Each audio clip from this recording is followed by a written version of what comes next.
Mr. Better.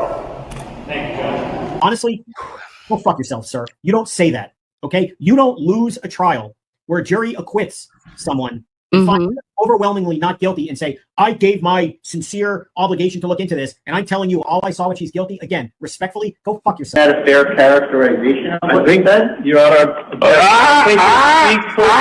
I want to hear objection before I hear a word out of your mouth. Objection. Overruled. Sit down. Oh, I said overruled. Sit down. Swear again like that. That was, no, I mean, whatever. That was, I shouldn't have done that. A few moments later. You, as a prosecutor, have got to be out of your fucking mind.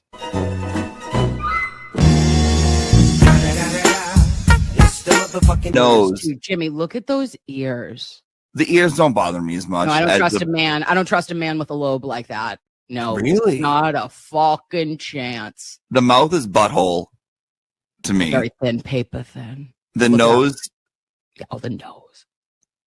The brows. Well, listen, I will tell you though, I kind of like a fucked up nose on a guy. I like a big old honker. I like a big nose. Old nose. Give me that beak, bitch. You know, yeah, like, I'm into it. Come over here, cluck cluck. Yeah.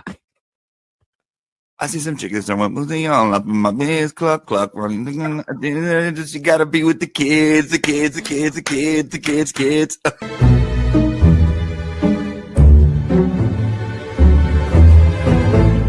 And I go, oop, clutch, clench, kegel. We did it all. And I go, oh, and what happened? And they go, well, we just got 4,000 plus pages, bitch. And I said, stop it. Show me it. Take me to Unimpound Town immediately, if not sooner. So what happens? The bitch is here. Why are you at a football game? Are you a Fonz correspondent? Well, no, because it's only for men over 30. Okay? Have a great night, boys. Fuck off.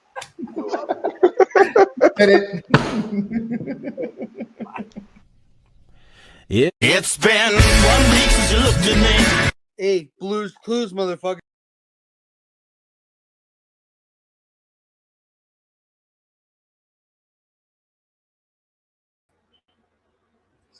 Hello, lovies. Happy Sunday. It is August 16th, 2026, and we are gathered here today to be lovies, to be together, and to break down a case that we have been following closely and discuss it with the nuance that I think we all aspire for it to be covered with compassion, with deep understanding of what has been presented thus far by the Commonwealth and by the defense of Kevin Reddington, an incredible attorney. And I feel like there has been a lot of pushback, and maybe it's pushback just on me, babes, because I will always get the pushback. But if I have not expressed to you guys the fact that I understand that there was a horrendous crime that was committed and the lives of the children lost, Cora, Dawson, and Callum, are not lost on me,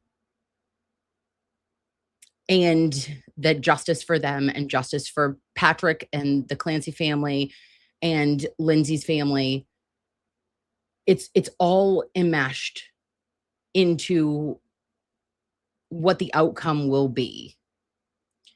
And the big question of maternal mental health in this country is necessary. It's necessary to have these conversations to impact change in the future so that there's not outcomes and stigma that are associated with seeking treatment, obtaining treatment, and what can be a real, actual medical emergency and a life-threatening condition of postpartum psychosis in general.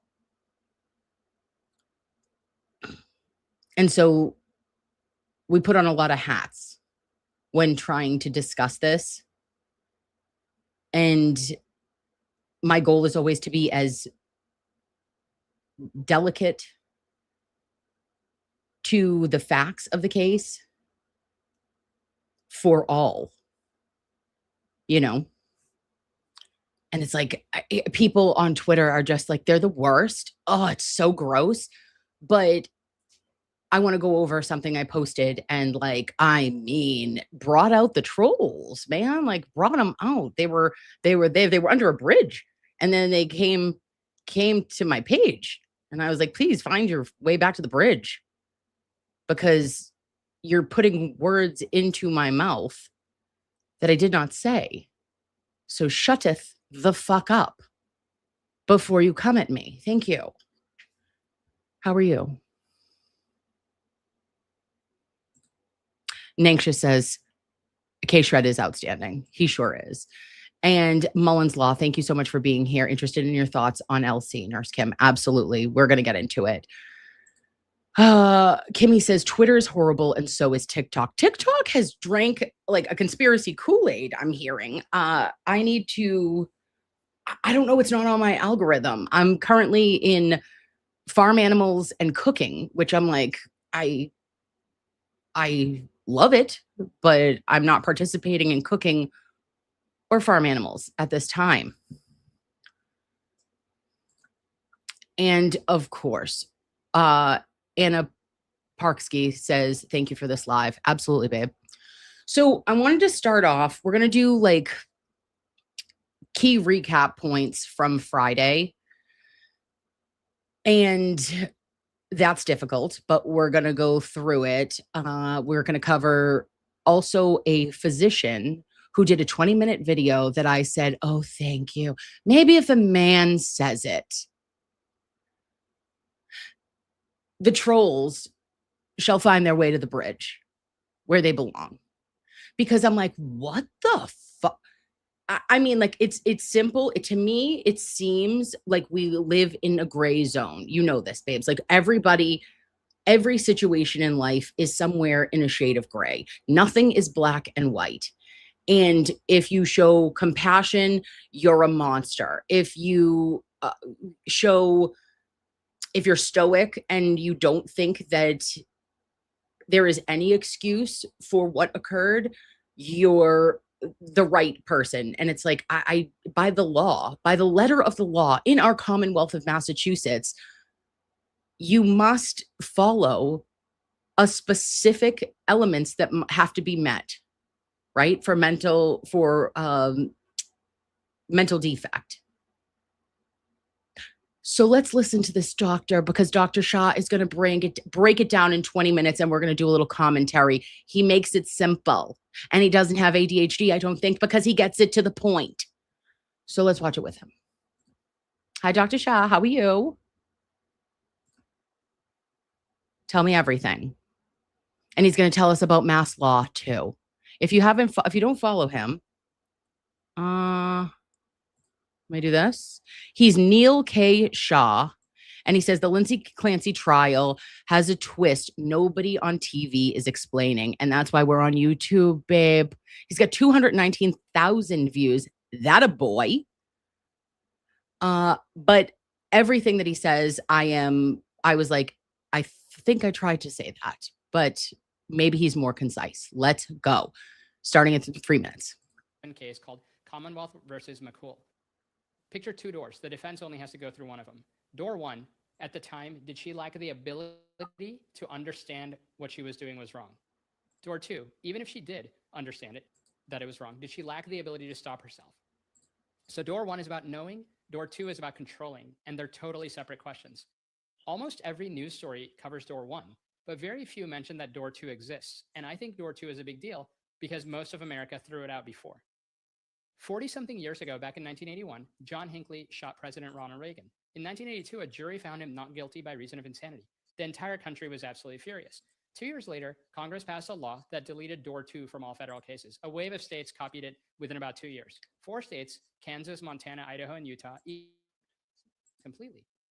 But Massachusetts kept both doors. So now look at the prosecution's strongest evidence again. They say that she checked how long the husband's errand would take. They say that proves planning, and planning proves a working mind. But here's what I think almost nobody explains. In forensic psychiatry, there's an idea sometimes called organized psychosis. A false belief sets the goal, but the ordinary machinery of the brain, like timing, sequence, and simple steps, can still keep running underneath it. Think about it like a car with a steering wheel that's broken, but the engine's still working fine. It still moves ahead and drives. It can still go fast. It just isn't.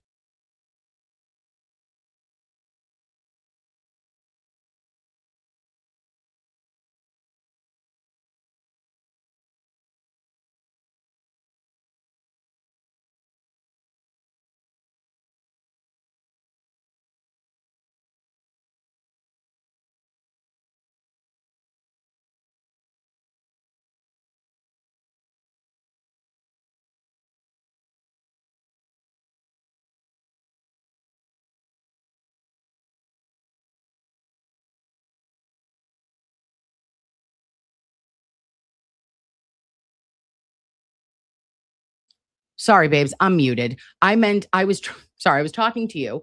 I was trying to tell you that I don't know how to make him louder. I have him on the loudest volume possible, and I don't know. Like, let me go into my settings. Maybe. Oh, now I'm lost here. Network and internet system blue. No. I will. Microphone is on. Okay. Now what? Help? No. Help? No. Oh, you can hear it fine. Oh, Christ.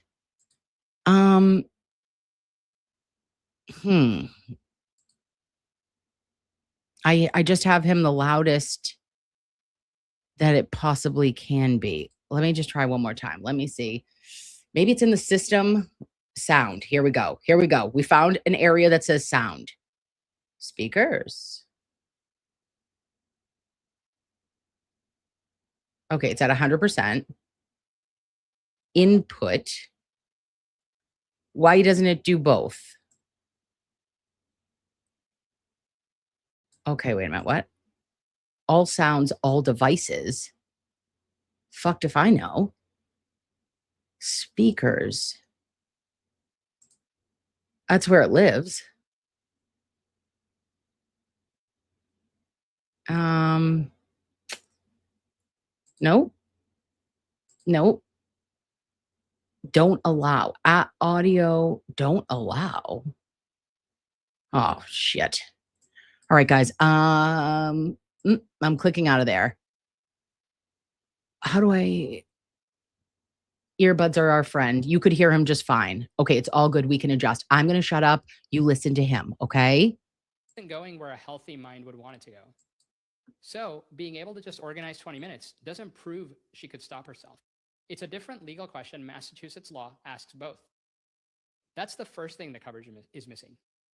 Here's the even bigger one. Most of us assume that if you claim insanity, you have to prove it. In federal court, that's true. The defendant has to prove it. But Massachusetts flips it.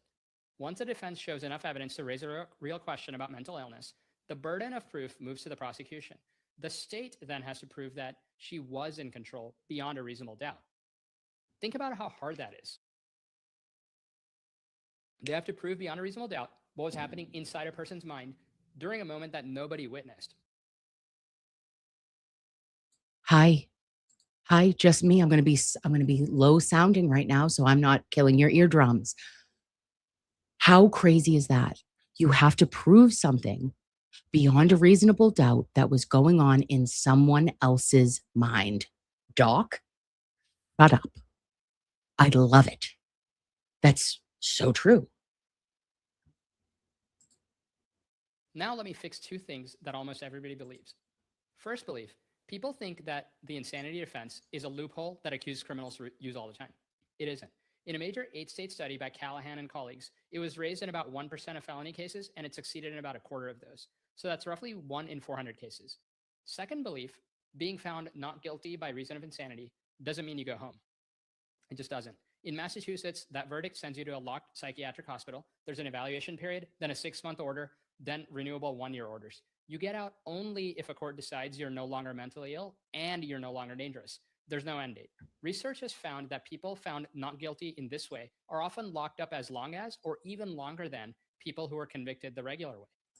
Okay, I want you to take that to the bank. I want you to cash it in. It's $1 million bonus. Okay, you just how to be a millionaire. This doctor just shared with us. Reminder that Lindsay Clancy, if found not guilty, would not be doing a trut to Boca Raton to drink margaritas. She would go back to Tewksbury State Hospital, at which time she would be evaluated for 6 months and then every year afterwards. And it is shown and proven that patients that were convicted of not criminally responsible of a crime, found not guilty, stay inpatient as a risk to themselves or others and no longer are a threat to the community for a longer term sentence than going to jail. So I think that's huge, as long as that's presented appropriately by Kevin Reddington to the jurors so they don't think she's going to get out in 18 months. Keep talking, Doc. Nobody just walks out. That's not how it works. It's just how television says it works. So where did this whole idea come from? A shooting in London back in 1843. A Scottish woodworker named Daniel Macnaghten believed the British government was hunting him. He went to Whitehall to kill the Prime Minister Robert Peel. But he shot the wrong man, Edward Drummond, Peel's secretary. Drummond died 5 days later. Macnaghten was found not guilty by reason of insanity, and the country lost its mind. Queen Victoria was especially angry, and she had personal reason to be so. Someone had already shot at her. In 1840, a teenager named Edward Oxford fired at her carriage, and he had also been found insane. So Queen Victoria wrote to Peel, the Prime Minister, and demanded to know about this law. So the House of Lords called in the judges of England and made them explain themselves. The answers became the Macnaghten rules. Those rules shaped the insanity defense across the English-speaking world for the next 150 years. Now here's the punchline. Look what's in those rules. Only door 1. Only whether the person knew it was wrong. The door 2 that exists in Massachusetts isn't there. The part about did the person lack the ability to control themselves. One furious queen in 1843 helped set a legal test that most of the United States still uses today, but Massachusetts is one of the few places that decided that was too narrow. Now, the medical part, and this is where I think the news coverage completely falls apart. Yes. People mix up 3 totally different things. 1, the baby blues. Up to 80% of new mothers have this. Crying, mood swings, usually goes away in 2 weeks. Huge. Everybody remember that 80% of mothers experience baby blues postpartum, a completely normal physiological change in our bodies after hormones and sleep deprivation and changes with new babies. But those baby blues resolve. 2, postpartum depression. 10 to 15% of mothers experience this. Deep sadness, exhaustion, no joy in anything. 3, postpartum psychosis. About 1 or 2 births out of 1,000. This is like an emergency. Things like false beliefs, hearing things, confusion. And it comes and goes hour by hour. A lot of new mothers get what are called intrusive thoughts. Sudden, awful flashes of something happening to the baby. Raise your hand, put a 1 in the chat if you were a brand new mom and you had an intrusive thought about your baby, about the baby's not breathing, about the baby's not getting enough either breast milk or bottle milk, that the baby is crying, and what if something happens and they die? What about SIDS, having thoughts of SIDS, which is statistically less frequently occurring than postpartum depression? Come on. And every parent knows about SIDS.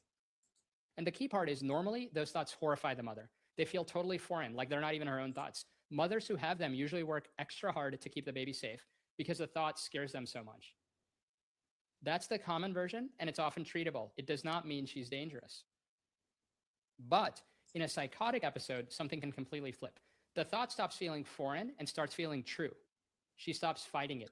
And in postpartum psychosis, it often shows up as a rescue idea. Not, I want to hurt my child, but almost closer to thinking, I have to save my child from something worse. Okay. And I've heard no one say it just the way this doctor has. Incredible. When you have those intrusive thoughts, you have guilt, you have shame, you think to yourself, oh my gosh, I can't believe that just popped into my head. you're driving on the road and you go, what if I just veered off the road and we all died? Like these thoughts that just pop in and they pop out. The difference between a regular intrusive thought and a psychosis is that something in our brain flips, babes. And I've said this to you, whether it's a command hallucination and you believe you're saving your children, Andrea Yates, drowning her children one by one in a bathtub. Like, these are the thoughts that you believe you're saving your child via the horrific act. And I hadn't heard it succinctly stated. Same kind of thought, but completely opposite relationship to it. And from the outside, like in a text message or in a 15-minute appointment, those two states can look almost the same. Court testimony has established that in late 2022, LindsayClancy contacted a psychiatric provider about intrusive thoughts, brain fog, and bad anxiety. She was told that intrusive thoughts are common in postpartum depression and anxiety. That is true. It's genuinely true and usually the right thing to say. So we can't necessarily say that the provider did something wrong here. There may be lawsuits to settle that matter. But what we can say is that this call is genuinely hard, and the tools that we hand clinicians to make the call are worse than you'd guess. The standard screening form used across America, like in maternity care, is the Edinburgh Postnatal Depression Scale. It's a good form. It screens for depression.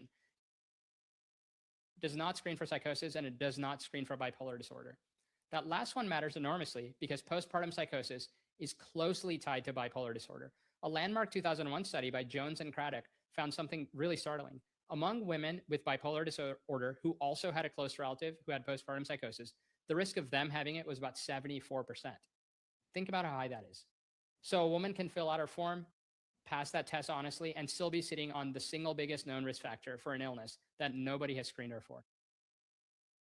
Now, I want to relate this to the caregivers watching. You know, the defining feature of postpartum psychosis is that it comes and goes. Someone can be perfectly clear at 2 o'clock in the afternoon and deeply confused by 8 at night, then clear again in the morning. If you've cared for an older adult, you may already have seen this pattern. There, it's called delirium, and it's... I'm sorry, babes. Remember when I told you that psychosis can happen in minutes? This isn't something that you have to have a 12-hour stretch of or a span of. You can come in and out of psychosis.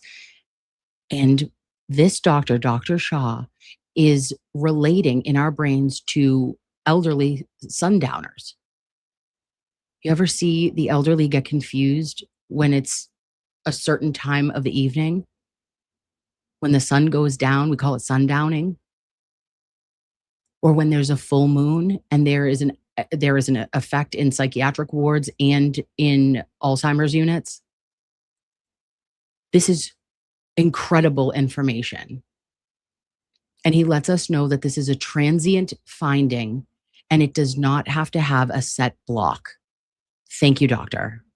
extremely common, especially in hospitalized older adults. It also gets missed constantly, and people miss it for one specific reason. They say she seemed fine an hour ago. I think that sentence is a trap. In both, she seemed fine an hour ago. And that's exactly what was said in this case. I want you all to go back and also remember, for me, something that stood out was when Patrick described Lindsay as seemingly better. She had a good day.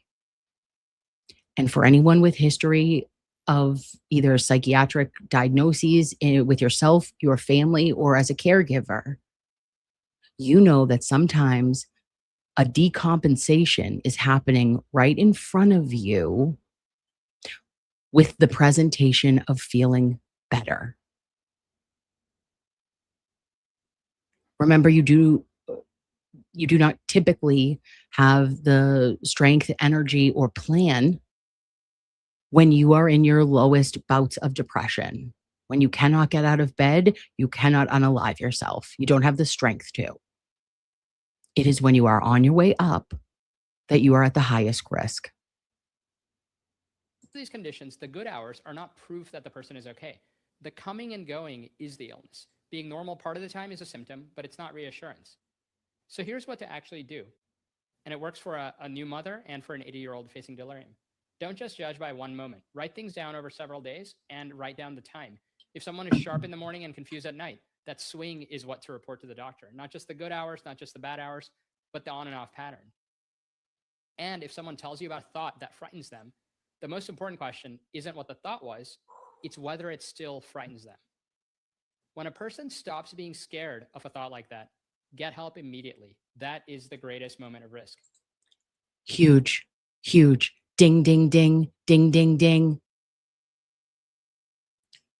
When you are hearing or having a thought of hurting yourself or others, or you're having these thoughts that are unnatural to harm one's children, and Lindsay has expressed this to Patrick, right? Was there a time when it no longer frightened her? Because that is an indicator of psychosis versus the presentation of an evil sociopath. Do you hear me? Please share this part with others. Most people have never heard it, and I think it could be genuinely useful. Now to the part that the defense has built its case on. Over about 4 months, from roughly September 2022 to January 2023, Clancy was prescribed a long list of psychiatric medications, antidepressants, an antipsychotic, several anxiety medications, sleep medications, an older drug called a tricyclic. The Boston Globe reported 13, a court filing said 9 over a slightly different window, a TV analyst said 15. It's hard to give a precise number because these sources disagree, but let's estimate it at around a dozen different drugs over 4 months from several different prescribers. Really, I think the who matters more than the count of drugs itself. Court testimony describes outpatient providers, emergency room visits, and an inpatient stay at McLean Hospital, with clinicians often unable to see each other's records. That's the failure at the center of this. Nobody seeing her was truly understanding the whole picture. Everyone was just seeing a piece of the puzzle. I want to support our doctor here. I want to say, yes, King, you are so correct, except for the fact that we have to have a little pushback and accountability on the clinicians that use the same medical records and did not check. You had access to LindsayClancy's records and you chose not to review it. This isn't the, I didn't sign a consent, I didn't get an ROI, I was just taking her first person report of something. This is, in my opinion, the failure. The failure was the lack of continuity of care and the lack of intellectual curiosity and ethical duty to your patient. The defense has 2 medical arguments, and let me give you both, and then also let me present the other side. 1, akathisia. This is real. It's a side effect usually from antipsychotics, sometimes from antidepressants. It's not ordinary restlessness. It's a severe physical, inside your skin type agitations. Patients often describe it as unbearable, and it gets mistaken for anxiety all the time. 2, the mood switch. There's a well-known worry that giving antidepressants to someone with undiagnosed bipolar disorder without a mood stabilizer can tip them into a manic or mixed state. No sleep, agitation, and sometimes even psychosis. Yes. Yes, Both all of of those it. are real things. But now here's the other side.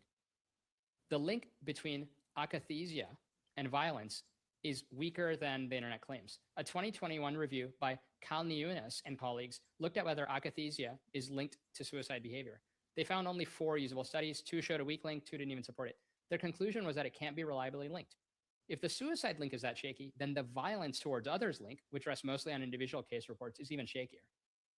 No psychiatric medication in America carries a warning about homicide, not one. Antidepressants carry a warning added in 2004 and widened in 2007 about suicidal thinking in people under 25. Ambien even got one in 2019 about sleepwalking and sleep driving. Remember we were talking about Ambien and the Amazon packaging and then the sleep driving? When you were doing all that, when everyone was doing all that weird shit in the middle of the night, popping an Ambien and then waking up at Domino's at 4 a.m. Yeah. Okay. Absolutely. But there is our black box warnings do not have a homicide warning. It is self-checkout. Anxiety medications got theirs updated in 2020. And proving that a drug caused one specific act in one specific person is close to impossible. To do it, you'd have to rule out the illness, but the illness is why the drug was prescribed in the first place. Usually can't separate the 2 factors. So one of these things is not like the other, babes. You're hearing our doctor say, so you're having these thoughts and this medication is it the cause, or is it the illness that you were prescribed the medication for that is causing the thoughts? Which came first, the chicken or the egg? And due to independent and individualized brain chemistry for each and every one of us, my brain would be receptive and resistant to different medications than each and every one of you. Psychiatry is not a one size fits all. It is actually a one size fits one. So what's the scorecard here? That postpartum psychosis is real, dangerous, and badly underdetected. That a dozen different medications from completely uncoordinated prescribers is just bad healthcare. The claim that akathisia causes violence, that's weaker. And that any specific drug caused what happened that day, no one can know. Which brings us to the evidence that I think has been read most wrongly. 2 days later, a psychiatrist examined Clancy in the intensive care unit. She had a breathing tube. She answered in writing.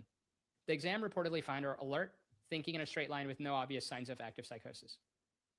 The prosecution has leaned on that hard. See, she wasn't psychotic, they say. He's a hydrated king. 3 problems here. First, what kind of exam it was. A bedside hospital consult usually answers a very narrow question. Is the patient safe? Can she agree to a medical procedure? In her case, spinal surgery. Deciding whether someone can consent to an operation is a completely different job from reconstructing her mind 2 days earlier. Second, the coming and going problem, the exact thing we just covered. Being totally clear on Thursday tells you very little about the mental state on Tuesday. Do you hear him? For the people in the back, being totally clear on Thursday has nothing to do and cannot give you a clinical picture of your mental state on Tuesday. Also, sidebar, page 74 of Mass General Hospital's documentation of Lindsay Clancy states postpartum psychosis. Are you picking up what I'm putting down? Thank you. Illness that's defined by its fluctuations. And third, this is barely discussed. Her body was not the same body. At the hospital, she had survived a fall of more than 20 feet, a spinal cord injury, heavy blood loss, and a cardiac arrest. She'd been given emergency trauma drugs, and her entire psychiatric medication routine had likely been stopped cold. Boom, boom. Lindsay Clancy, on the night of the unalivings and self-checkout attempt, was not the same human being that was talked to 2 days later with a breathing tube and able to write on a whiteboard. Just as Doc just said, she had a transection, meaning a complete severing of her spine. Boom, transected. She's paralyzed. She had multiple massive blood transfusions and a cardiac event. She was on a breathing, she had a breathing tube in and was sedated to the fucking hilt. When she comes out of it, she is thrashing. She is put in soft restraints in order to keep herself safe. But the medications in which she was taking days prior were no longer being administered because she was under. You can't take PO medication when you are under and not alert and oriented. So whatever her brain chemistry was on January 24th, it was not that on January 26th. Yes. By the way, that's not proof that she was psychotic, but it means that the exam at the hospital is weaker evidence than it's been sold as in both directions. Now the part I've been saving since the first minute. More than 30 countries have a specific law for this situation. Oh, I'm sorry, Doc. Are you about to go into that Europe has different infanticide laws and that we in the United States of America are the most barbaric country that still refuses to change anything? Why? Because we hate women, just saying, but yeah. And did Nurse Kim talk about this more than 2 days ago? Sure. Love it. That's because we're linked, medically linked. England's Infanticide Act, passed in 1922, widened in 1938, allows a charge more like manslaughter, more than murder, when a mother's mind was disturbed after childbirth. Canada has one. Australia, Ireland, around 21 other European countries have versions. The United States has nothing. Not even one state. And the reason England passed theirs is really remarkable. Murder meant a mandatory death sentence. So juries would just refuse to convict mothers. They'd let women go free rather than hang them. Judges would formally sentence a woman to death, knowing full well the Home Secretary would cancel it within days. The judges themselves came to talk about this ritual with open disgust. No woman had actually been executed in England for killing an infant since 1849. So Parliament finally wrote a law to match what juries had already decided on their own. If you go back in history further, it gets even darker. In 1624, England passed a law about bastard children. If an unmarried woman hid the death of her infant, she was presumed guilty of murder. She had to produce a witness to prove the baby was born dead. That's the opposite of innocent until proven guilty. One of the few times in English law that it was ever flipped. Historians found prosecutions jumped about fourfold afterwards, and it stayed on the books for nearly 200 years until 1803. So for 400 years, the West has swung back and forth, presume these mothers are murderers, then write special laws to protect them. America is the one that never wrote a law. One more name. America never wrote the law. Want to know why? Because we're hanging out with dudes. Just a bunch of dudes with their muskets.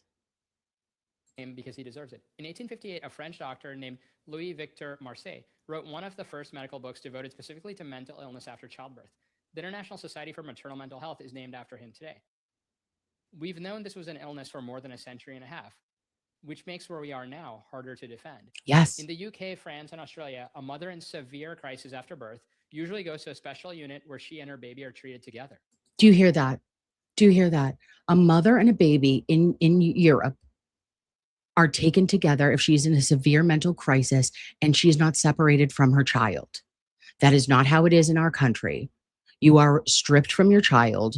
Your medical record has a blemish. You have fear of either prosecution, like I'm abusing my child or I'm not able to care for, and I don't want my child to be taken from me. There is such a fear to admit you have something going on and what that outcome could lead to if known. If you say it out loud, you make it real. And shame on our country for that. In the US, she goes to a regular adult psychiatric ward and she's separated from her baby. For an illness whose false beliefs usually center around the baby, that separation is its own kind of harm. Yes. We have almost none of those units here. And this isn't rare. CDC review data shows mental health conditions, suicide and overdose, are a leading cause of pregnancy-related death in our country. In 2021, close to 1 in 4. I'm sorry. Close to 1 in 4 mother-related deaths postpartum is suicide or overdose. When I tell you, Lovies, this is a huge problem in our country. That is the failure to address maternal mental health is astonishing. And we only talk about it when it is in the public eye. And as soon as this trial is over, it will go back to being an unspoken shame. And I don't want that to happen. I want people to see the good, the bad, and everything that comes along with parenthood. We have to help moms. And even that we weren't given it. And that we got through it gritting and baring our teeth. And maybe you told your mom, or maybe you told your partner. But you sure as shit didn't feel comfortable talking about it. Two last things. The coverage of this case has been shaped by money. True crime rewards a simple story, monster or victim. Both sides get pushed into a cartoon. But a person can be seriously ill and also have done something unbearable. Those don't cancel each other out. The legal question isn't whether LindsayClancy is a good person. It's narrow, technical, and about mental capacity. And look who gets the airtime. A study of 94,000 arrests across 32 years of FBI data found that fathers were the accused parent in about 57% of cases. Okay, so fathers kill children 57% of the time, and mothers are less. But when was the last time you saw something about a father on the news? I can't even think of it. And statistically, it happens more often. Fathers kill their children slightly more often than mothers do, but you would never guess that from watching the TV news. There's one more detail I can't shake. LindsayClancy was a labor and delivery nurse. She spent her career inside the exact system that was supposed to catch this. And there's a solid research study, a 2021 study in JAMA Psychiatry, finding that female nurses have roughly double the suicide risk of women in the general population, 17 per 100,000 against about 9. So that's heartbreaking. And I know that statistic. And to all of my moms that are nurses and to all my women that are nurses in my chat, I see you. I'm with you.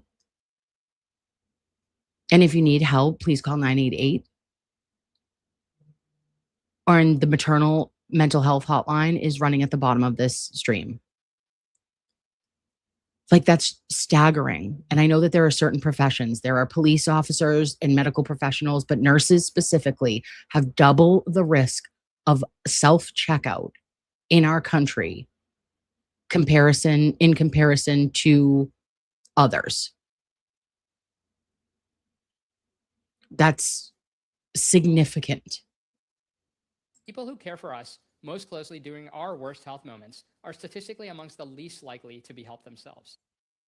I started out by telling you the state has to prove that she was sane.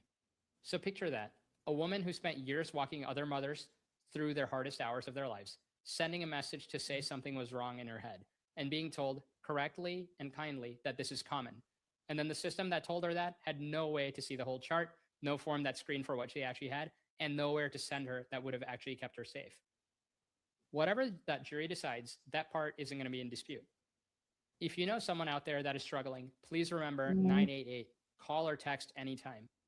Postpartum Support International is a valuable service, 1-800-944-4773. The National Maternal Mental Health Hotline He's an angel. 1-833-852-6262. It's available 24/7. Please send this video to someone out there that's caregiving right now and under a lot of stress. Whether it's a new parent or someone caring for an aging parent, I think the lesson is the same for both. I'm Neil K. Shah, and let's take care of each other. I'll see you in the next one. Okay. I'm sorry, Dr. Shah. You're my guy. You're my guy. Do you feel like he just said it all? He said all the things. He gave us legal information. He gave us the information regarding what specifically needs to be proven in Massachusetts, medically what was going on. And what he couldn't shake was that there was no continuity of care and that Lindsay was a labor and delivery nurse and had provided help and assistance to mothers in need for the last 13 years. And when she came up that she needed that help, which I have said, and of course, there's no way for me to know what she was thinking, and neither is there a way for the prosecution to know what she was thinking. But I'm just saying, when you're leaving McLean Hospital worse than you were before you presented on New Year's, I feel like she must have felt so hopeless and helpless. And that, like, I'm so broken, I can't even be fixed by one of the best mental health facilities in our country, not just the Commonwealth.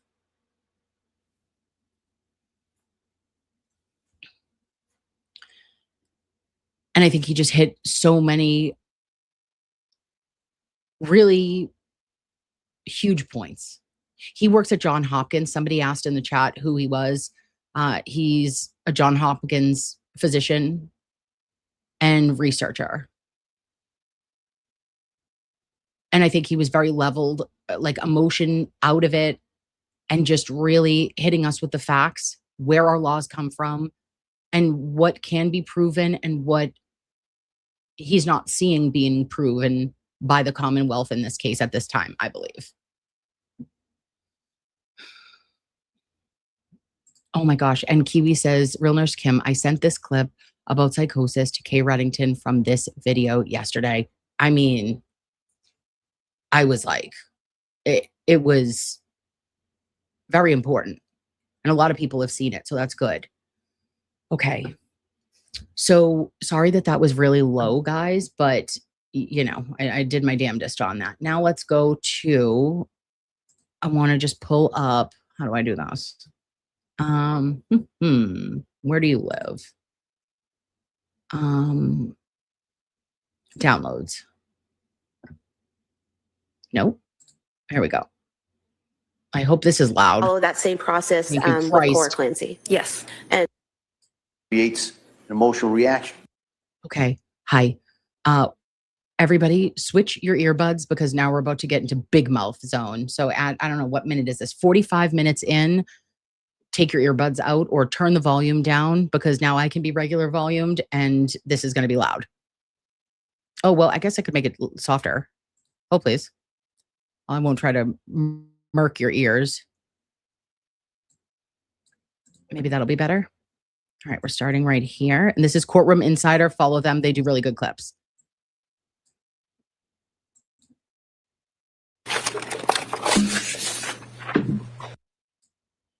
Side portion of the brain are starting to get kind of squashed because the brain is swelling. how long?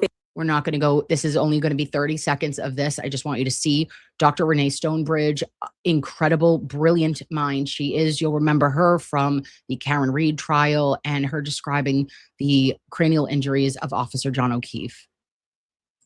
Based on your training and experience, does it take for a brain to start dying after the loss of blood flow and oxygen? It varies based on different sources. Most sources say it's between about 6 to 8 minutes. If there is no oxygen flow, then the brain will essentially start dying. It depends on, if there's resuscitation that occurs afterwards, but it's generally in the frame of 6 to 8 minutes or so. And once brain tissue dies, it can't be brought back, correct? Correct, yes. Brain tissue death, brain dead is non-reversible. Oh, sorry. I have nothing further. Thank you. You're welcome. Rayton.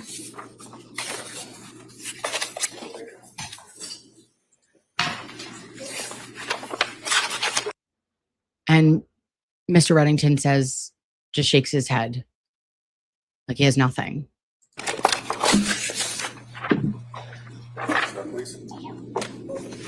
right. Come on, calls. Hold on here. Counsel, hold on. We're going to take a short break. All right. So why don't we?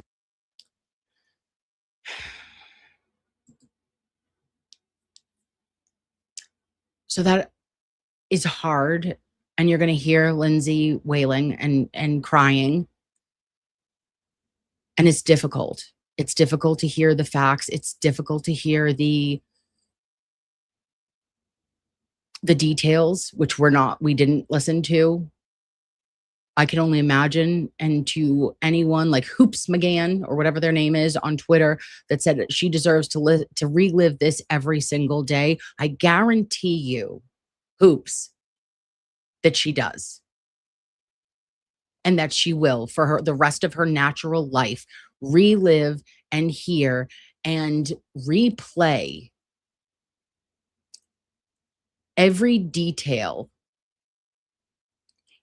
in hell while confined to a wheelchair. I believe she should be at Tewksbury State Hospital, but however the cookie crumbles, whether it's in prison or at Tewksbury State, does that make you feel better wishing that on someone? Does that bring back her 3 beautiful children?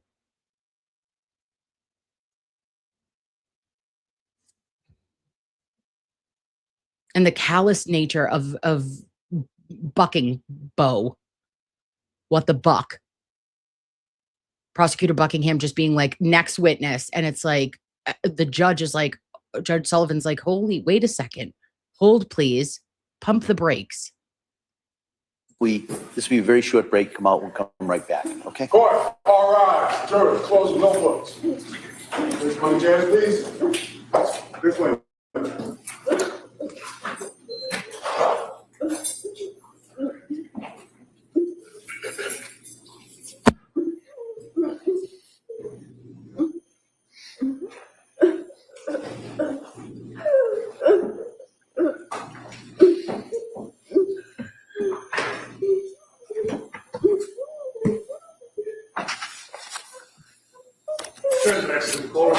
Session. We'll be in a short recess in the courtroom. Everybody, we in the court. You hear that breath? Do you hear her breath? Right? Have you been there in your life? That you're almost in, for me, I have panic attacks. I haven't, thank God, knock on wood, in years. But that breath, that inability to fill your lungs during a cry is real to me.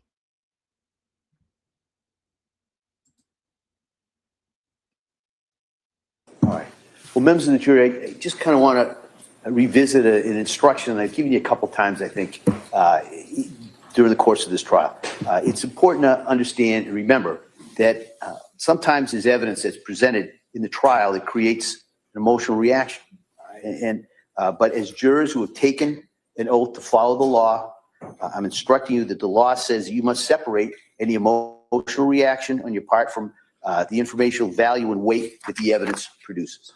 Your verdict in this case is going to have to be based solely on the evidence, and it's not going to be, it cannot be based on sympathy or anger or passion or prejudice. All right, so you've got to keep that in mind.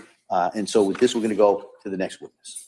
Did you perform an autopsy on Cora Clancy on January 25th, 2023? Yes. And did you follow that same process with Cora Clancy? Yes. And so that started with a document review, is that correct? Yes. And what type of documents are you reviewing when you do that? Typically, I have a preliminary police report to review, as well as either EMS records or records from the emergency department. And did you start with an external examination of Cora? Yes. And what did you observe during that external examination? The external examination of Cora, I saw evidence of medical intervention. Okay, this is a great, let's take a break. Let's take a just check in. Hi, checking in with you, making sure you're all right. Let's answer this question, babes. Because listen, I can't answer much, but this one I can. Thank you. Angie Rack says, do you think the nurses give her medication when they take breaks? Or help her with breathing exercises, or both? So if LindsayClancy is prescribed a medication that happens during court, I'm sure that the nurses are administering. I know that she has 2 nurses that sit behind her per Bob Mata. Thank you to the Matas for covering this. And there is, like, we as nurses do have something that is in our lexicon, specifically for like mental health, that we can provide active listening and help with square breathing. Square breathing is for you to ground. And I think that if they saw her hyperventilating, if they see her in a panic, that they, like, it would behoove you. I would do it for her. Like, I would do it for anyone. Again, remember, babes, this is not nurses. We don't judge you. We're just there to help you. And it's the law and the legal system that needs to do their thing.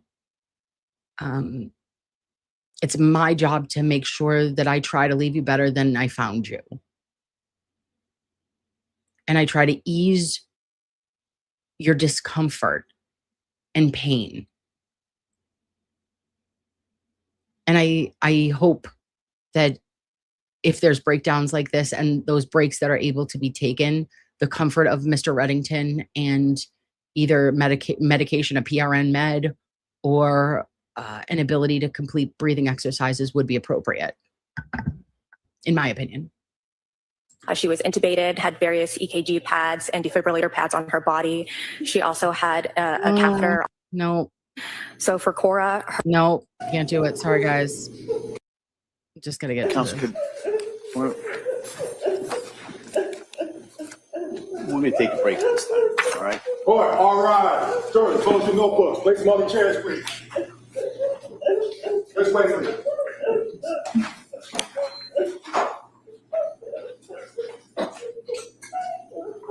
Nurses.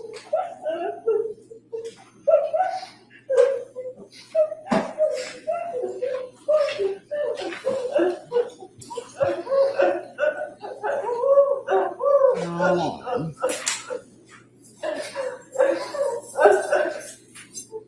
Physical touch. What do you say? Recess for a few minutes, and I come back. We'll speak to council in regards to schedule. Okay. And what happens as that blood pools and causes that pressure in the face and the head? No. Brain damage. No. I believe it was 968, was a Facebook visit at 9:40 that morning. 9:40 a.m. on August 23rd, 2022. No, Correct. And what was the Facebook? It was, the link was lynn.say. I believe it was 968. So Lindsay with a dot in between the D and the S, 969. 969, correct.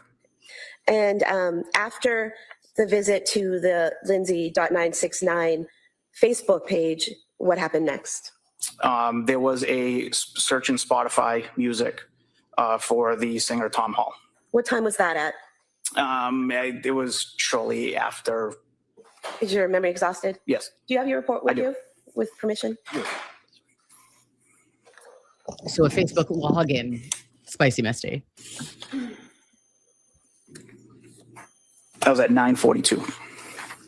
So approximately 2 It was minutes shady. after the Facebook account was accessed? Correct. And that website, was that a Wikipedia page? No, that was Spotify. Oh, I'm sorry, Music. Spotify music. And then what did you see next? There was a song off of that search in Spotify. Was that That's How I Got to Memphis song? Yes. And was that at 9:44 and 18 seconds? Oh, yeah. a.m.? Yes. Then what happened next? There was a Google search for Tom Hall. And was that at 9:44 and 30 seconds a.m.? Yes. And what did you learn from that Google search? Off of that Google search, there was the Wikipedia page for Tom Hall was visited.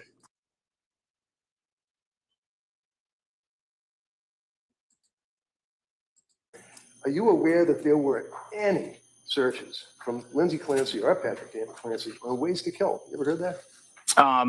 In my initial report back in October, that contains all of the evidence artifacts that I had tagged as evidence and provided, I did not come across that, no. Right. So basically, what you are leaving with the jury would be that on that date of August 23rd, at approximately 9:40 in the morning, and then carrying forward with jumping from Tom Hall to the Wikipedia account to the underlined name, suicide, jumping to that page, that all occurred between 9:40 and say 10 o'clock in the morning, right? Correct. K-Shred, just, ooh, didn't see this one coming, did you there, baldy locks? The bald and the beautiful. Did you know, sir, that on August 23rd, prior to your report indicating the Facebook account, that Mr. Clancy signed in, and it was Mr. Clancy's email that accessed the Facebook account for Lindsay Clancy? I did not. And that was not included in your report, was it? No, it was not. And you know that the Clancys had 3 children, right? I did not. Well, you know that you were working on a case where Lindsay Clancy was the mother, and she was married to Patrick Clancy, right? Correct. And did you know, sir, that Oh. on August 23rd of 2022, that 2-year-old child was brought by Lindsay to South Shore Health for Dawson's ear recheck, that he had problems with congestion, but no complaints of ear pain, no fever. And that was on August 23rd, 2022, that he was examined at 10:15 in the morning. I'm not privy to those facts. One of the inquiries. Seems like an important fact to be privy to when you have just accused Lindsay Clancy of doing searches and Spotify information that all of us, as soon as he's up here telling us this, everyone went back to, wait a minute, we're talking about Tom Hall. And that is, we remember that from Patrick Clancy's testimony, him doing that search. It just looks incompetent of the Commonwealth Mass State Police, any kind of forensic investigators. I'm like, I don't trust shit you have to say. Prove yourselves right, or I'm going to think you're wrong.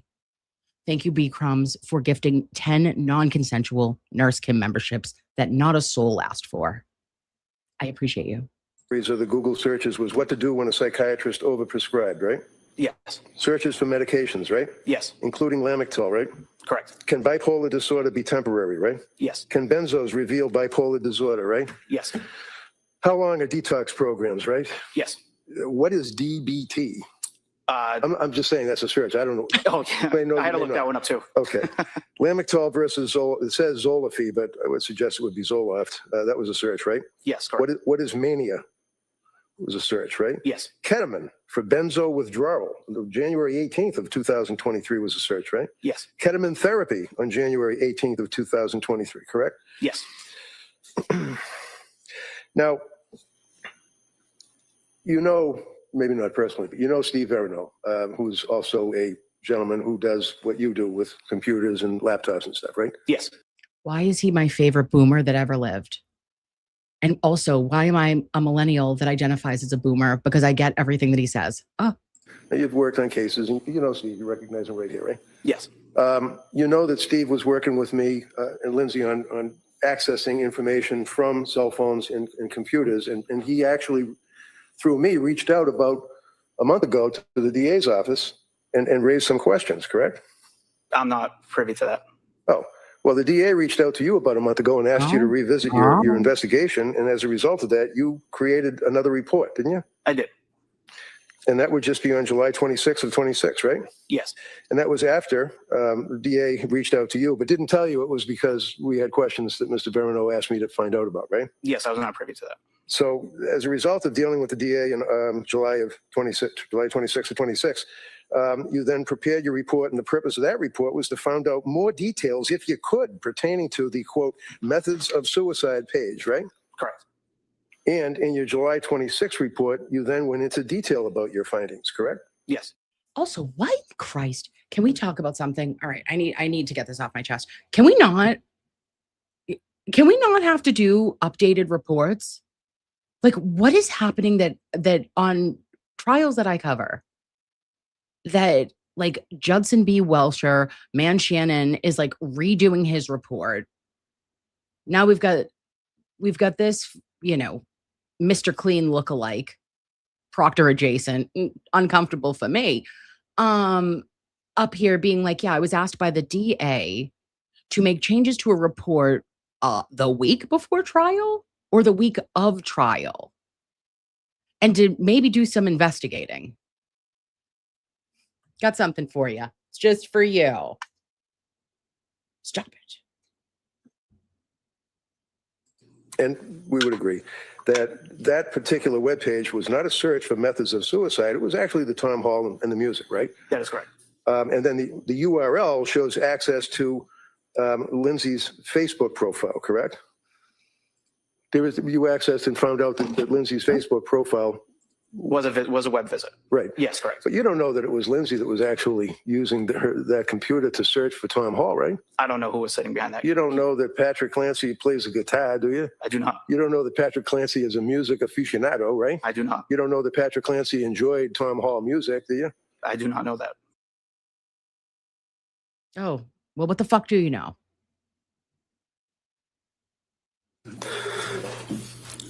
I'm sad and depressed because I'm not able to. Trigger warning, guys. This is going to get into Lindsay's own words, and it's emotionally charging. Parent my third child like my first. I want to treat any one of my babies like my first, but I know that's not a feasible possibility. I'm sad that I stopped breastfeeding. I feel not as connected with Cal now. I think I sort of resent my other children because they prevent me from treating Cal like my first baby. And I know that's not fair to them. I know that. I was feeling so depressed last evening when Cora and Dawson came home from school. I know it runs off on them, so we had a pretty rough evening. I want to feel love and connection with all my kids. I'm also probably having a bit of an internal conflict because my whole life I wanted to have a lot of kids. I still don't want Cal to be our last, but I have a lot of figuring out to do before I have another. I'm on the fence about starting a new medication for anxiety/depression. I just want to feel happy. I want to be able to relax and take care of my kids. And then when they go to bed at night, I want to deeply relax and hang out with Pat and then fall into a deep sleep for 8 hours, get up and pour hard into myself for an hour and a half. Cal was so very planned and desired. I want to be able to give him all the love he deserves. I guess that's what it's like to be the third child, though. He's not the first third child to ever exist. I think I know he'll be okay, but it's really hard for me. I hate that he has to put himself to sleep. I'm sad I'm not breastfeeding anymore, but I think deep down, these were the right choices.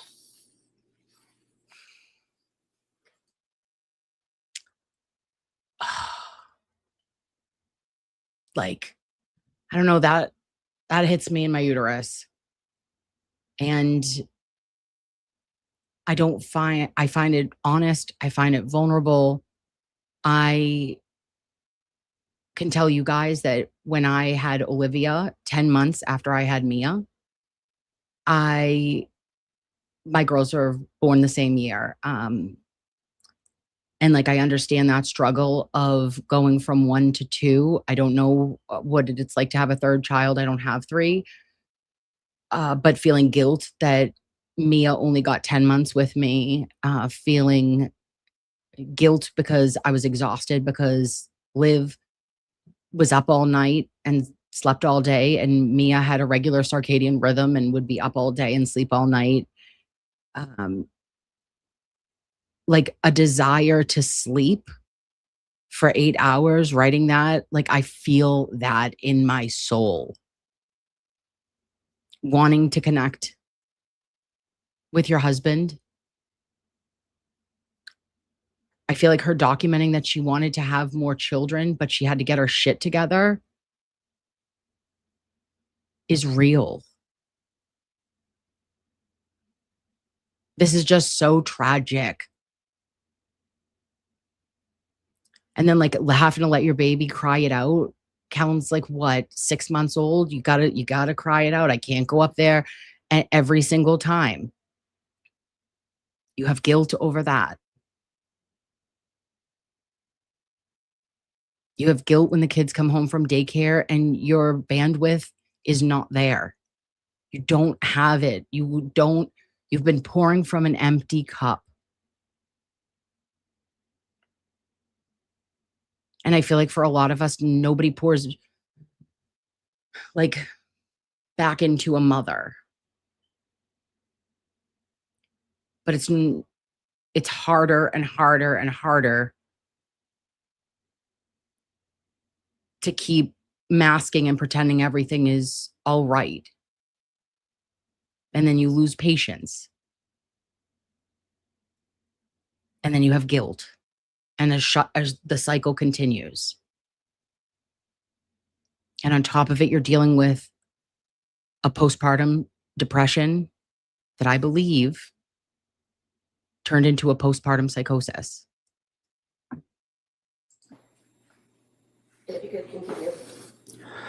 As for the sleep training, I needed a baby that slept through the night because I simply do not have the opportunity in my life to catch up on sleep. I just don't.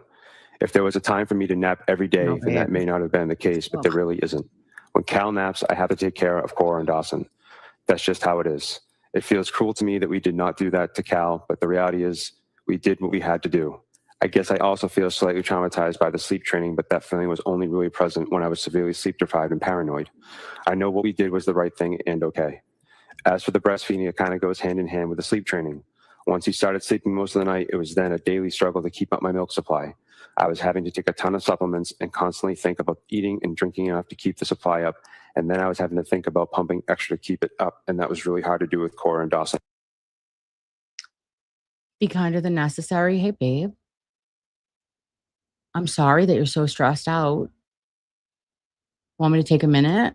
Do we need a break? I know. It's okay to cry, though. It's okay to let it out. Like you're doing the best job you can. It's so much easier for us to extend grace to others. I think as women, as mothers, and I don't mean that because I am sure there are men that feel that way too. But as humans, we can extend grace to others, but not for ourselves. Best advice I got, like in the last year or two, was to not talk down to myself and to not always nitpick the bad things about me, but to speak to myself like I'm my best friend. So I can be your best friend and be your biggest hype when I say to you, you're doing it. You have 100% track record of getting through the day, my queen. What it looks like today is okay. No matter what, the house is a mess, fuck it. You want to lay in bed? Do it. You didn't get to go grocery shopping, and there's shit in the house. Relax. You have cereal for supper. You are doing it.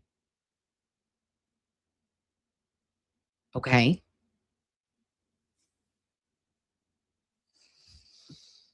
Around. When I tried to leave Cal to go out with Cora and Dawson, I was stressed about the pumping, and not to mention the fact that Cal was at home and not taking a bottle. So it was a battle of it. That's a lot. That's a lot. I have a nonverbal 6-year-old. We had a bad morning. Yeah.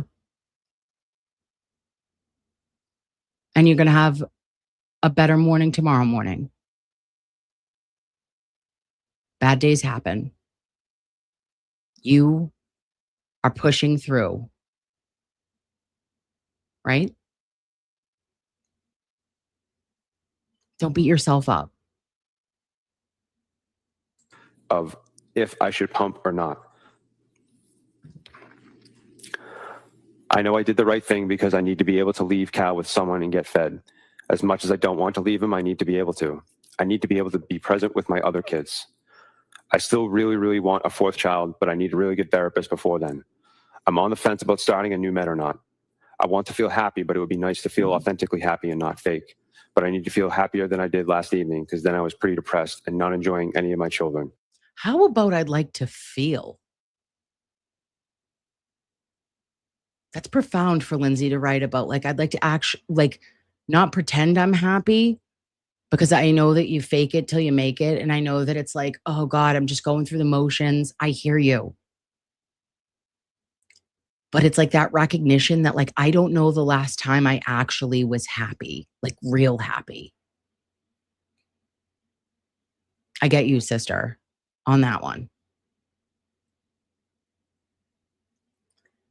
And it's the devoid of like connection, of feeling. I want to feel happy, but like you're not feeling at all. It was really sad. I needed the breastfeeding off of my plate. I'm struggling so hard because I wanted to parent each of my kids like my first, and since I can't, that's depressing to me. This is definitely the root cause of all our problems. Now I feel like I'm not parenting any of my kids the way I want to, and that makes me sad too. But I'm going to try my best today. Things I love doing that help me love and appreciate and enjoy my kids are activities with them. I definitely started having some depression after Cora, but once I started getting up and out with her, I felt much better. I think signing Cal up for baby music class would be a great thing. Maybe Fridays can be my day with him. I've just fallen out of the habit of doing anything fun, anything for myself, anything with Pat, and I need to work on that. On a positive note, I had a great deep night of sleep. I'm terrified of something happening to my kids or doing something wrong to mess up their development. Our generation is inundated with information about every aspect of parenting and everything that go wrong if you don't get it right, and all the scary things happening in the world. It's insane. For the last 5 years, I've just filled my mind with all things parenting, and it's just unhealthy. Yeah. Yeah, it is. Like, and when we think about it, the internet is so incredible, and she's an educated professional, and you're thinking to yourself, yeah, absolutely. Like, I know all the things, and I don't want to screw my kids up. Hashtag fact check. They all have some trauma. No matter if you, like, we grew up latchkey kids, and then we've over coddled, and now like there's coping strategies that are lacking in certain capacity. You can swing the pendulum from one to another, but here's the thing. None of us are perfect. Every day you show up and you love your kids. Every day. Be kinder than necessary. That's for you. Every day. And you're going to get things wrong. You're going to get things right. But the overall is that they're going to know our moms loved us. Not perfect. Take accountability when I fuck up. But I show up. And I always will. And that's all we can do. The pressures that we feel from society, from others, but most importantly is from ourselves. Let it go. Try. Put your feet on the ground. Put your feet in salt water. Go to Cheech's house. I don't know. Put your feet in a saltwater pool and just sit there for a minute and say, like, God or whoever you believe in, I am doing the best job I can today. Please just get me through the day.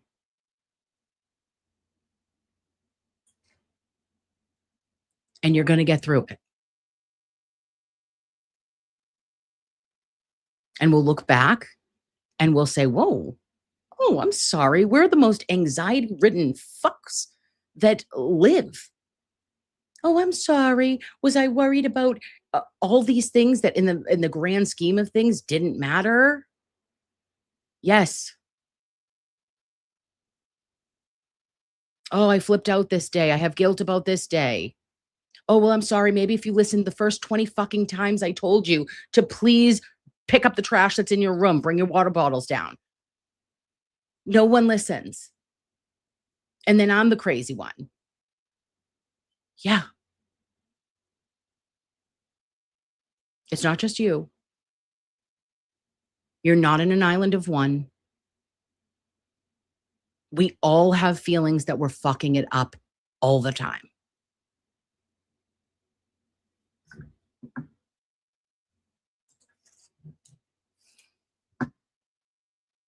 And did you come across, for example, a search that indicates carotid artery? I don't recall. Did you come across a search on Safari, how to slit your throat to die? No. I don't recall. Did you come across a search, can you turn airbags off on Kia Sorento? I don't recall.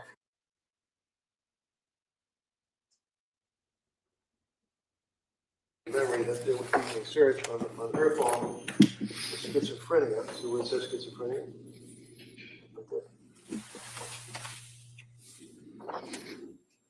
Yes, sir. Okay, what was the date of that search?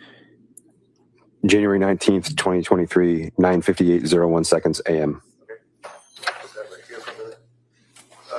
How about psychosis? Did she search for psychosis as well? If I may. Of course. There is a keyword search in psychosis and a Google search. That would be a keyword search, as you said, in a Google search on the January 20th. January 20th, 2023, 8:39 and 0 seconds p.m. Okay. Then is there also a search for Seroquel? Seroquel is part of a search, yes. And what was the rest of the search? On Seroquel, feel like I can't have a conversation. Okay. And then it goes on a number of other inquiries as well, correct? Dealing with Seroquel. That's correct, sir. And then further, do you recall that there were a number of pages where she Googled and was inquiring about suicide? Yes, sir. And can you tell us when she was Googling suicide? December 29th, 2022, 1:02, 14 seconds p.m.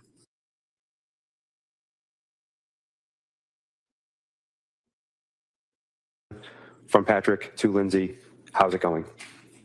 And you know what? If it's the same date, rather than taking the time, just go right down and read the messages. That would Receive, sir. the time frame. The date is the same for all the messages.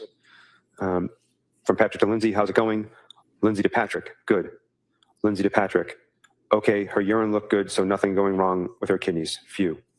Patrick to Lindsay, good, with a smiley face. Lindsay to Patrick, no message content.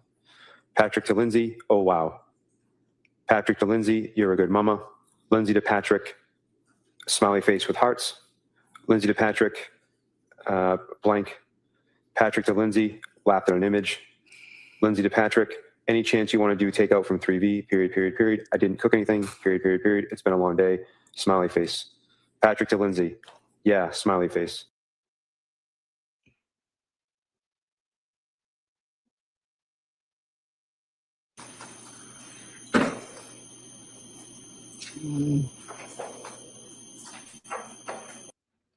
Oh no, no, no, no, no, no. No, no. Okay, sorry guys, we're gonna go right here. But first I want to just say to you. Did you or any of the other officers know? Oh, please, sorry. I just wanted to bring something up. So seems to be like a huge push on the Commonwealth side that they always say that Lindsay tried to get Patrick out of the house, right? And it's like that she looked up how long it would take for Patrick to go to 3M or 3V, whatever the frig the place is.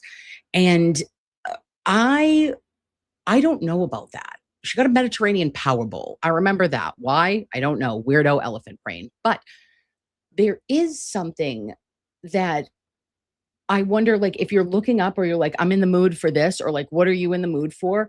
Every time we Google something, couldn't she just have like clicked map it by accident? Like, okay, for example, right? I'm Googling. Let me Google, what would be good? What am I hungry for? Just kidding. Owen and Ollie's. Owen and Ollie's. So if I pull this up, instead of clicking the call button, I could click the go. Is it possible that she just hit go and it like pulled up the directions? Do you know what I'm saying? That has really fucking bothered me. I'm like, what if she just clicked the wrong, like, no, that's not saying like, oh, okay, so I knew it would be 19 minutes and I could do a round trip, whatever. I just feel like that's reasonable doubt right there. Like, because then if there was no plan to have him out when she meant to go click call, but she clicked go, then it has been always my theory that this could have happened with Patrick in the house. Like, he didn't need to go get supper. He could have been upstairs taking a shower. Do you know what I'm saying? Just for food for thought. Does anyone else? I don't know. Know that the defendant had crushed up pills and taken them that night? No. At some point in time, did Patrick Clancy bring pill bottles to the state police and turn them over? Yes, he did. And where did he say those were from? In the center console of his truck, not the top section, the section underneath it. Did he tell you at some point that pills had been found in the nightstand drawer? Yes, he did. And that was in the master bedroom? Yes. And did he tell you who he found those with? Yes, he did. And who was that? His attorney.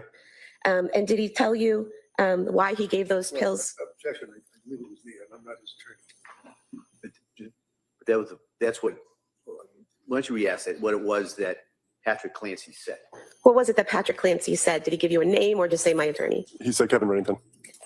And did he tell you why he gave the pills to Attorney Reddington instead of giving them to you like he gave the other pills? No, he did not. Oh. He never attempted to turn those pills into the state police, or those bottles into the state police. Is that correct? Correct. Oh. And what? Like, oh, that's your aha moment? Fuck off. And at this point in time in the video, are we seeing Patrick Clancy take Dawson Clancy out of that room, leaving Lindsay Clancy with Callan and Cora? Yes.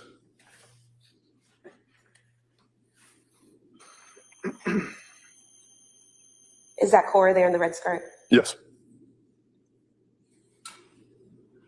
Now, at this point in the video, at approximately 11:58 and 30 seconds, what is happening in the video footage now? Corey's beginning to play with the exhibit. Patrick's standing off by himself. Lindsay Clancy is with Callan, and Dawson is watching. Could you just point out where Patrick and Dawson are? For the record, you pointed to Patrick towards the top of the screen and Dawson near the entrance to the exhibit. Yes. Yes. And throughout this video, in this portion of the video, can the defendant be seen instructing the children, pointing to them, showing them how to work the exhibit and operating some type of control panel? Yes.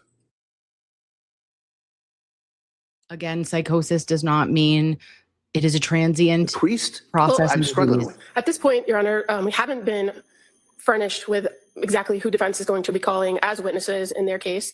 We have an idea from a witness list that was filed. That keeps evolving as the trial progresses. So we don't know, for instance, if that person for some reason has a relationship to the defendant and he wishes to call her for some, or call him for some reason. So with the exception of, again, the nurses, we don't necessarily need their information. We know the purpose for why they're there and that they don't have a role in this case. But anyone else who has been... I don't get the point of the video either, except for you to feel a sort of sadness again for the children. It feels like an exploitation, a gratuitous exploitation, because seeing pictures for me was a lot. To see them, they're so beautiful, and it's just gut-wrenching. But I think they were trying to say, like, oh, look it, she was able to tell Cora how to utilize the exhibit. So she didn't have any issues. She wasn't depressed. She didn't have psychosis. She had organized thoughts enough to give instruction.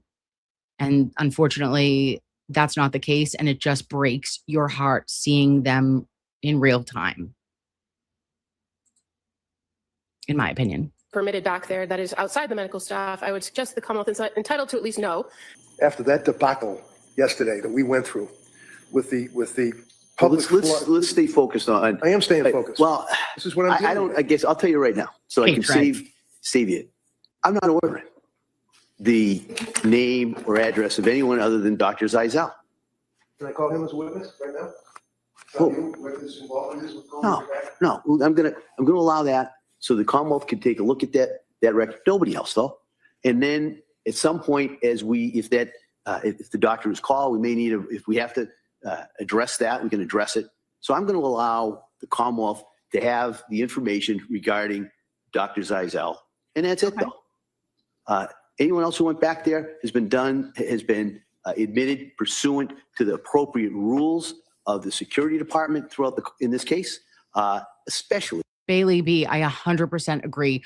Their reasonings for half their evidence makes no sense. To me, it does not make any sense. To me, it feels cumulative. A lot of it. I'm not ordering the name, address, or frequency of this Roman Catholic priest. I'm just not going to do it. In the next one. Justice for father. Okay, that's it. Is that it? Hold on, guys. Was that my only ones for today? And did I watch it all? I must have. Yeah. For the Roman Catholic priest. Yep, we're not doing it. Okay, got it. Let me get out of here. Oh.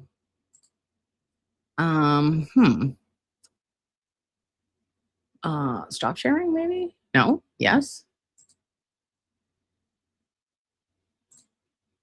Okay.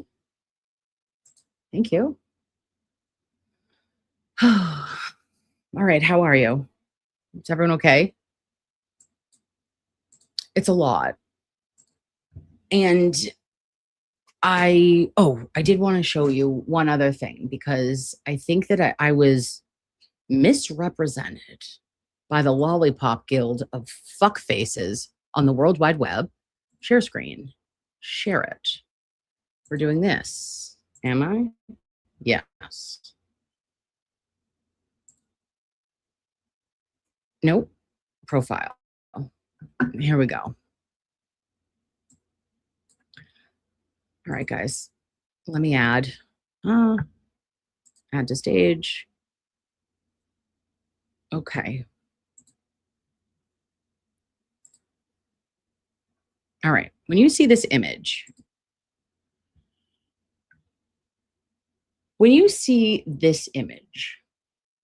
what does it bring up in you?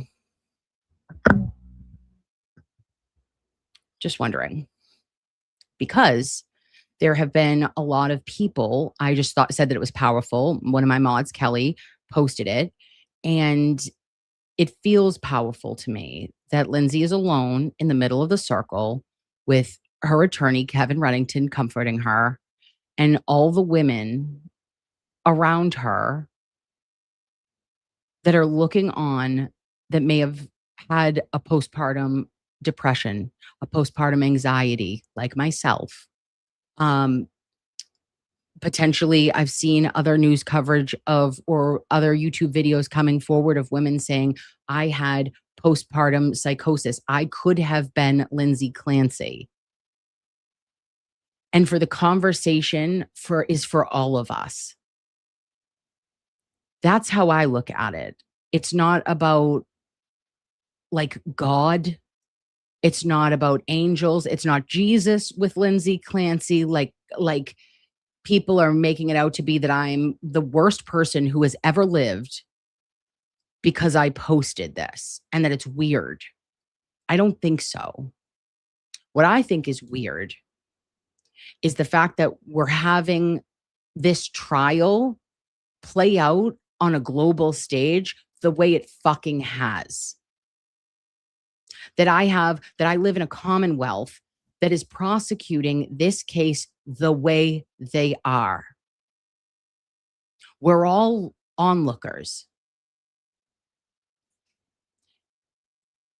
And it's bringing up visceral reactions, whether in favor of insanity defense or in favor of life in prison. But to equate that I am making her a hero in some way.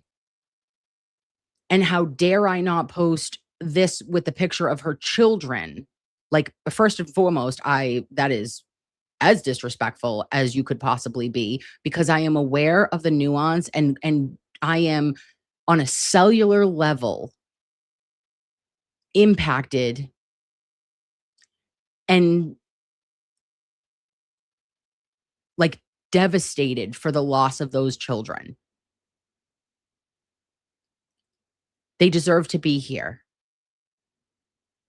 And I think that there was a failure of our United States industrial healthcare complex in the case of Lindsay Clancy. Two things can be true at the same time. Don't put me in your fucking box.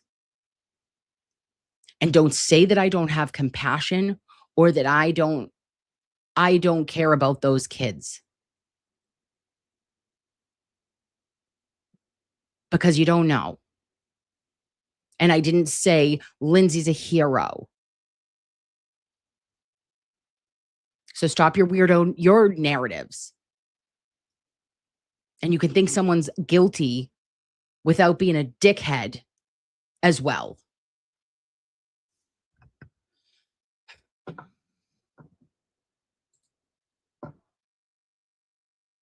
I just thought it was all women who have it could be me. And things need to change. That's all. That's how I took it.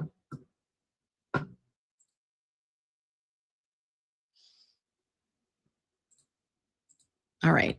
And then I haven't shared this with anyone yet, which is insane, but I did put it on my Facebook on Twitter. Are you guys ready? Are you guys ready for the craziest thing that has ever happened? You're going to say, "Woo, this is weird." Did I send a DM to Peter Tragos and say, "Hey, Peter. Hey, Peter. If you ever want to talk Clancy, I'm available." On your mark, get set. We're getting through the evidence, but it seemed like she tried to do a lot. You thought I was someone to help that her I am situation.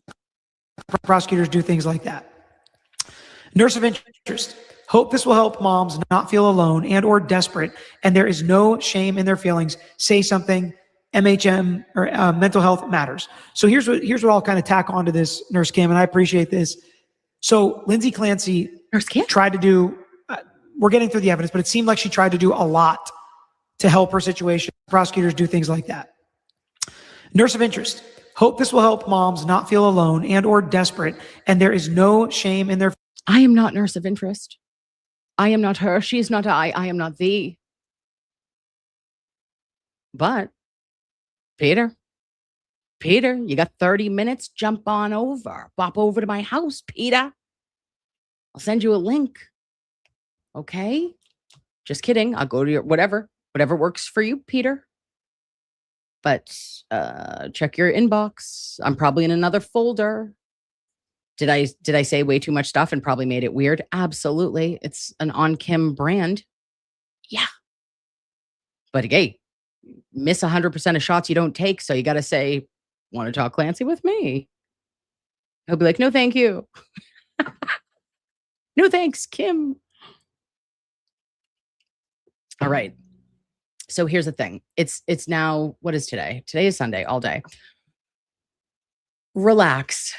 Okay. It's Sunday. This was a random Sunday service, a solo Sunday service. I'll be back with Mr. Bettero at some point in September.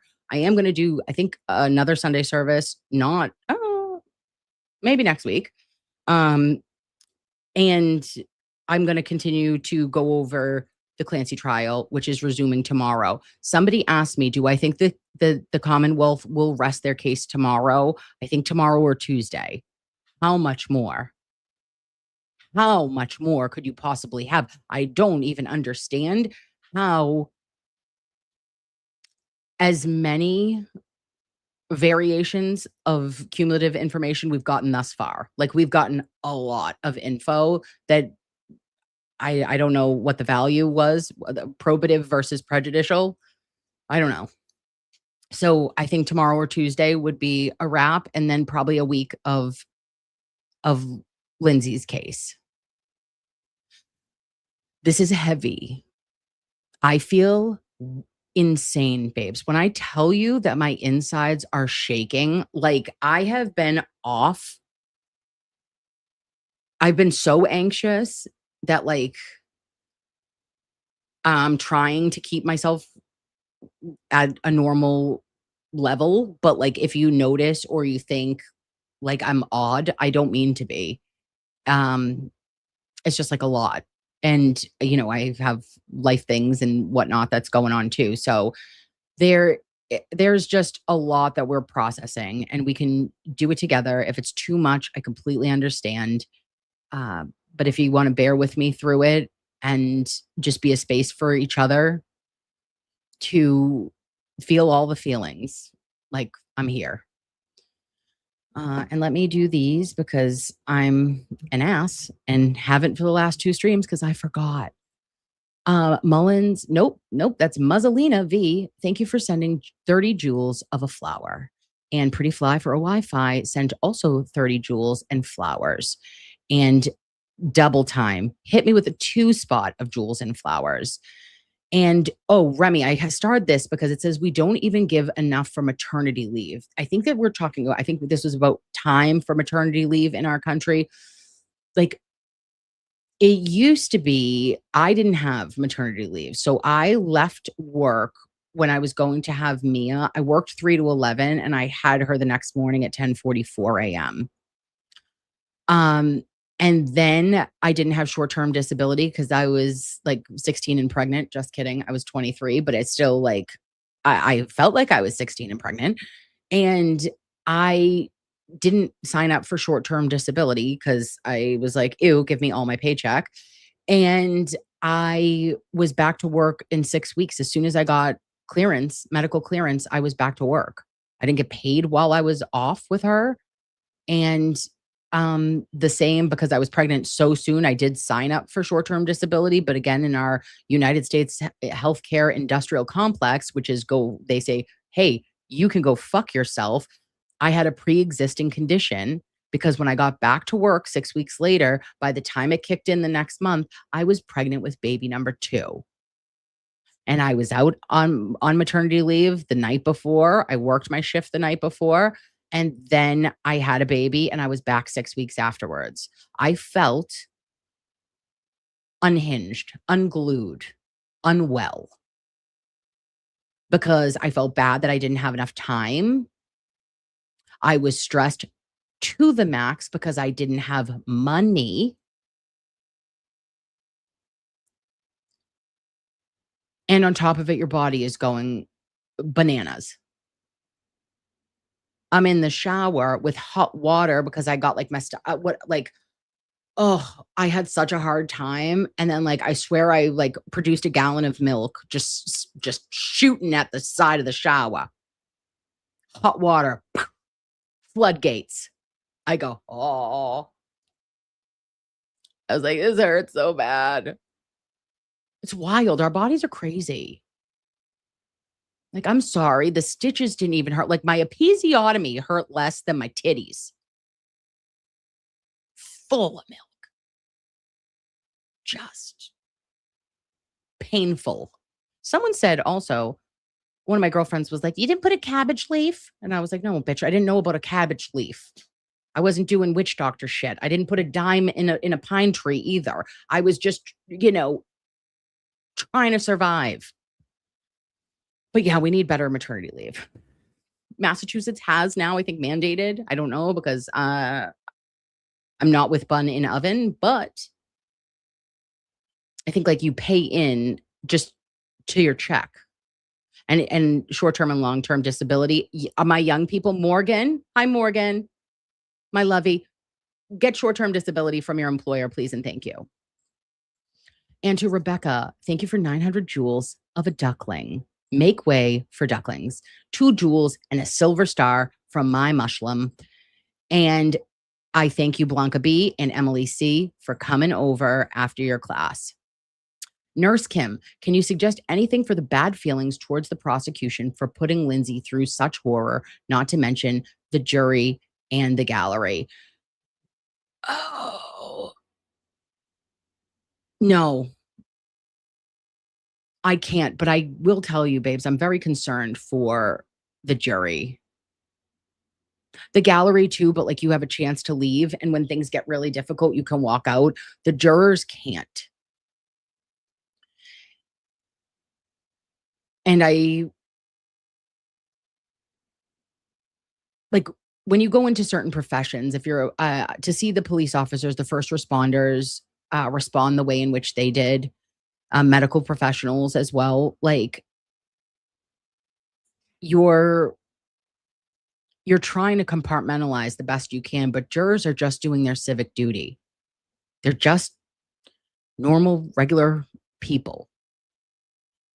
And the amount of information that I myself have not even been able to bring myself to view during this trial, I cannot imagine the toll that has taken on those jurors.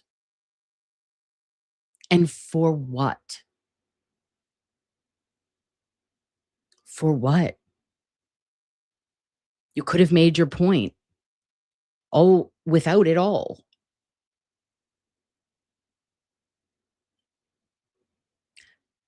Like, I don't think that's doing for their case what they think it is. And I think it may backfire on them. But I hope that the jury and the jurors maybe keep in touch, because this is going to be something that's a trauma. And I hope you have a friend there that you could be like, after this is done, we all need to go, like, I don't know, to Maine for a weekend and be like, are you good? No, are you good? Sacco or bust, I don't know. Thank you to I'm Rexy and I know it for 2 joules and a silver star. And to Let's Talk About Nikki P, thank you for 440 joules of an Unk alert. Justice Margarine has become a YouTube member consensually at Nurse Kim's house, and so has None the Wiser 1163. Thank you so much for being here, Lovey. And Holly, thank you for the super chat, babe. Says, God bless your sweetheart for covering such a hard topic with care, knowledge, and truth. You're making a difference. Praying for you. Oh, Holly, stop. I'm doing the best job I can. Thank you for being here. Thank you for showing up for me. And we'll, I'm not doing everything right or saying everything right. But I feel it. I feel it deeply. And it's uncomfortable. But I want to keep pushing through it, like for future moms And even if like one mom in my chat or someone feels a little better about like, oh shit, Kim gets me, then I feel like that's worth it, maybe. And thank you, E Chase, for 10 jewels of a floating heart. And to my Jen Fox for also sending a floating heart. And to Cheech says, love your guts, girlfriend. I'm here for you. Love your guts too, Cheech. Sorry, I've been on the moon emotionally because I've been going through it for the last week. Morgan says the safest and most comforting place to debrief. Thank you. Thank you, Morgan. Our little baby lovey, our littlest lovey. Rebecca says, what do you think about her body temp? Oh, bitch, babe. Okay, good question. Great question. The body temp has me all the way muffed up. All the way muffed up. Because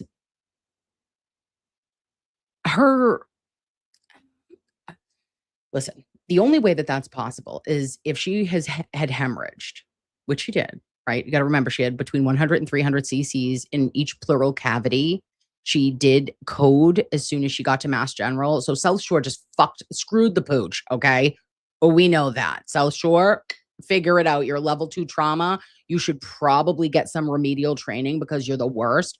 But so the only way that makes sense is if she was her blood volume was so low that her temp depleted that quickly, because it does not make like that. Like one of these things is not like the other. And I don't understand why South Shore is documenting that they got her temp up to 95. Boom, bitch, she's over at Mass General and she's back down to 82. You're so full of shit up to your eyeballs. Why are you lying? That doesn't make sense. You know that when she got helicopter med flighted over from South Shore over to Mass General, that they put her in the tin foil, like the wrap, the baked potato wrap of justice. They put her in it and she was like, it was like heating. And then she also, I'm sure, had warming fluids, because you're trying to bring that temp. It doesn't make sense. For the time he was gone, for her to be at a normal temperature, unless there was, I'm talking liters of blood loss,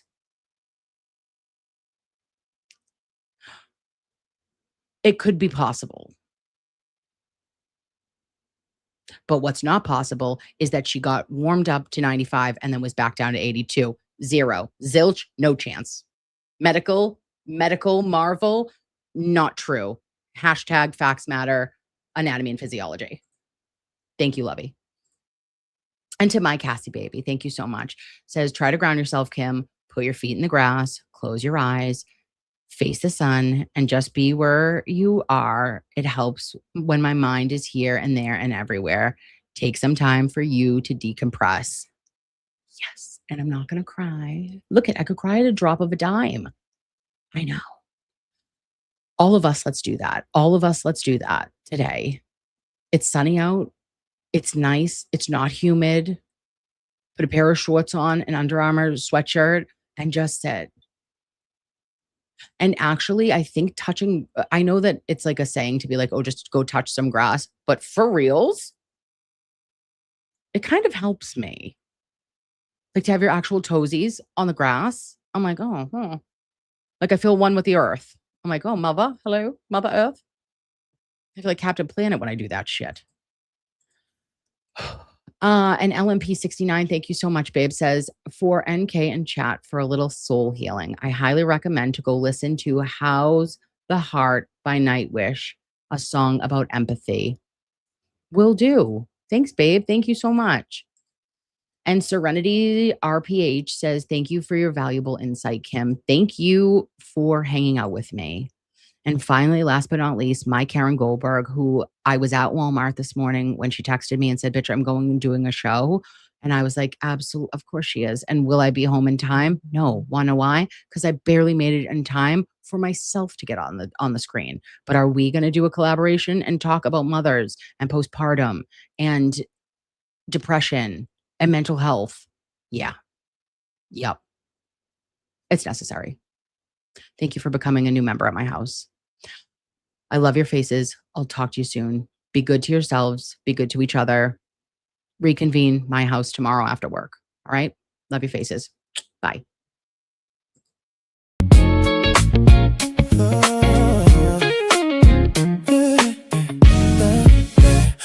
What's gotten into the people in the world today? Common sense of man is pushed out of the way. No one's filtering the wild shit they say. Don't seem to have to read, so why you're so cray-cray? You're not my friend, not my fam, not on my level, not my jam. You're the goddamn devil, I don't give a damn. When you drive through Salem, they scream, burn that witch. So shut all the way the fuck up, you dumb bitch. Please God, dear Lord, tell them to sign offline and hop on to all the good dick that you can find. Let everyone get dick down consensually. Go get you some instead of worrying about me. Everybody should be worshipped centrally. Hopefully you realize eventually. Get out of my face, get out of my chat. You're an ostrich, bitch, what you think about that? Why you all way up inside my grill today? I don't think you have Tourette's, so why are you talking cray cray? You're not my friend, not my fam, not on my level, not my jam. You goddamn devil, I don't give a damn. When you're driving through Salem, they scream, burn the witch. Shut all the way the fuck up, you dumb bitch. Get out of my face, get out of my chat. You're an ostrich, bitch, what you think about that? Nurse Kim will preach it, Jimmy will teach it, other Mary B and me will art it. Last at least young jerks will fart it. This was adapted from a non-ironic valid truth, Kimmy. It's my homework for Jimmy. Shout out to Tish, Kylie, and the other Mary B. Shout out to Zach, Mo S, Nicola, and Queen Valerie. Shout out to Miss Jess, Emily C, and MC Kazi G. Shout out to Ray from Dallas, Fervent, Jess, Glera, LOVEY and TV.